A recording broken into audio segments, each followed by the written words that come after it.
kita tidak makrifat dengan Allah Subhanahu wa ta'ala.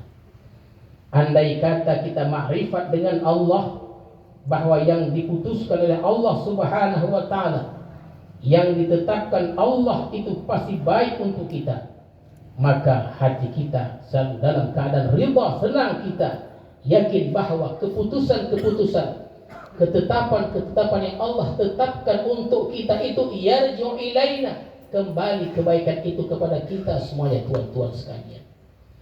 Kita dapat merasakan, tuan-tuan sekalian, ya, dalam kita miskin, kita sakit, kita dihinakan dan sebagainya, semuanya itu atas kemauan, atas keridhaan Allah Subhanahu wa ta'ala.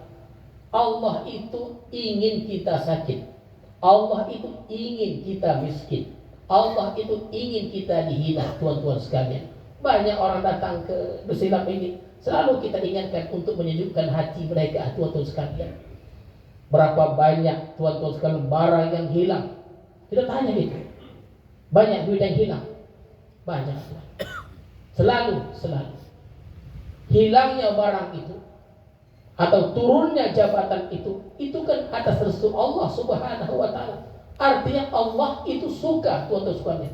Jadi kalau kita tak suka, maka kita orang-orang yang banyak berzikir, orang-orang suluk, belajarlah kita, latih hati kita, dididik hati kita dalam kita zikir kepada Allah Subhanahu wa ta'ala, sehingga sampai satu saat kita mengharap kepada Allah Subhanahu wa ta'ala, sampailah kita kepada satu makam yang tinggi, namanya makam ridha terhadap apa yang Allah tetapkan untuk kita semuanya, tuan-tuan sekalian.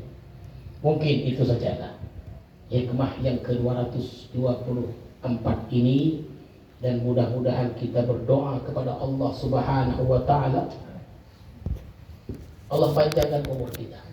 Amin. Kita kaitkan dengan yang baik. Allah panjangkan umur kita, untuk Allah mudahkan kita mengaji, tuan-tuan sekalian, dan Allah hindari kita dari segala hal-hal yang tidak baik. Amin ya rabbal alamin.